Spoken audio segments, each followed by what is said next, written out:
আমাদের বর্তমান নেতা ডক্টর ইউনূস, উনি সব রাজনৈতিক নেতৃবৃন্দদেরকে ডেকেছেন একটা ইস্যুকে কেন্দ্র করে।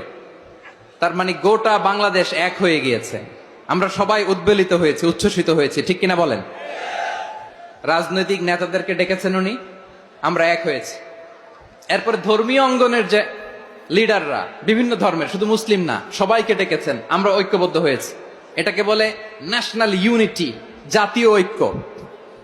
যে কোনো ধরনের কনস্পাইরেসি, ষড়যন্ত্র, আধিপত্যবাদ মোকাবেলায় জাতীয় ঐক্যের চেয়ে মোক্ষম হাতিয়ার আর নাই।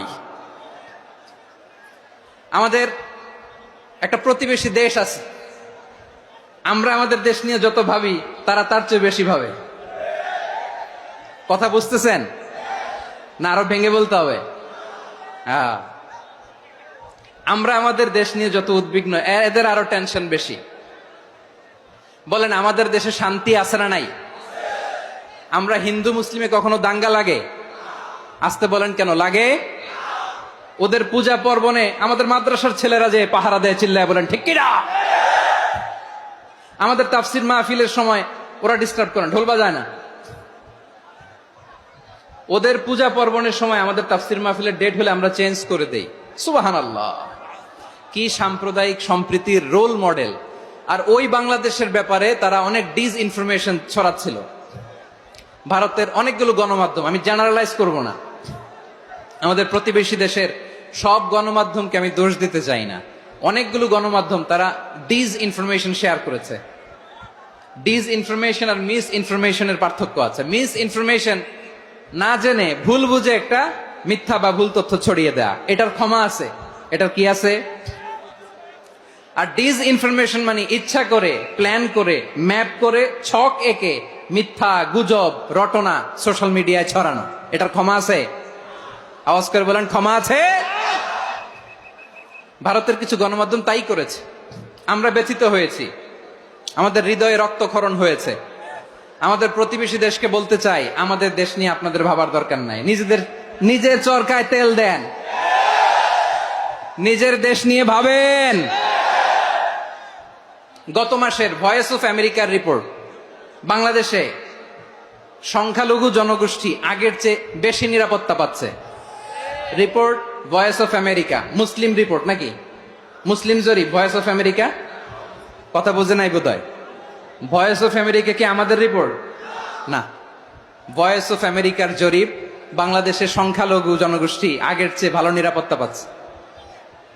শুধু এখানেই শেষ না, মাইক্রোসফটের একটা জরিপ শোনায় আপনাদেরকে। তারা সারা পৃথিবীতে গুজব, ভুয়া আর মিথ্যা নিউজ ছড়ানোতে কোন দেশ সেরা একটা রিপোর্ট করেছে। এর মধ্যে 1 নম্বরে এসেছে ভারতের নাম। মাইক্রোসফট তো মুসলমানরা চালায় না? কথা বোঝে নাই বোধহয়। প্রতিবেশী দেশকে বলবো, আপনারা নিজের চরকায় তেল দেন, আপনারাও শান্তিতে থাকেন, আমাদেরকেও শান্তিতে থাকতে দেন। সব চেঞ্জ করা যায়, প্রতিবেশী চেঞ্জ করা যায় না। আমাদের ল্যান্ড তাদের ল্যান্ড, পাশাপাশি। আমরা চাই তারাও সুখে থাক, আমরাও সুখে থাকি, ঠিক কিনা?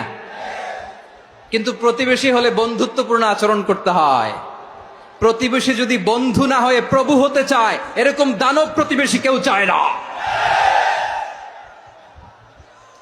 ভারত যদি বন্ধুত্ব উপহার দেয়, আমরাও বন্ধুত্ব দিব, কি বলেন?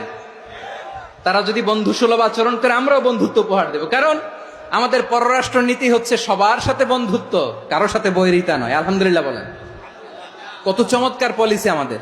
আমরা নির্বিবাদী, আমরা বাংলাদেশিরা শান্তিকামী। We are proud of that. এজন্য আমরা গর্ববোধ করি।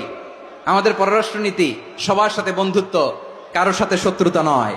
তাই প্রতিবেশী দেশকে বলবো, আমার ভাইয়েরা, আপনারাও আমাদের ভাই।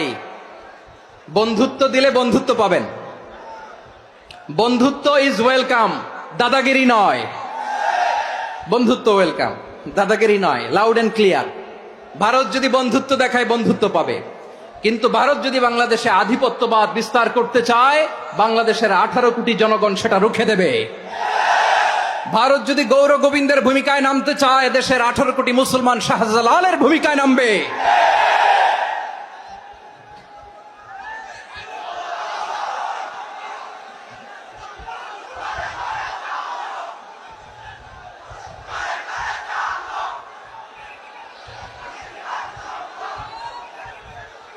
প্রিয় ভাইয়েরা, আমরা বন্ধুত্বে বিশ্বাসী, শত্রুতায় নয়, ঠিক কিনা বলেন? আল্লাহ আমাদেরকে বোঝার তৌফিক দান করুক।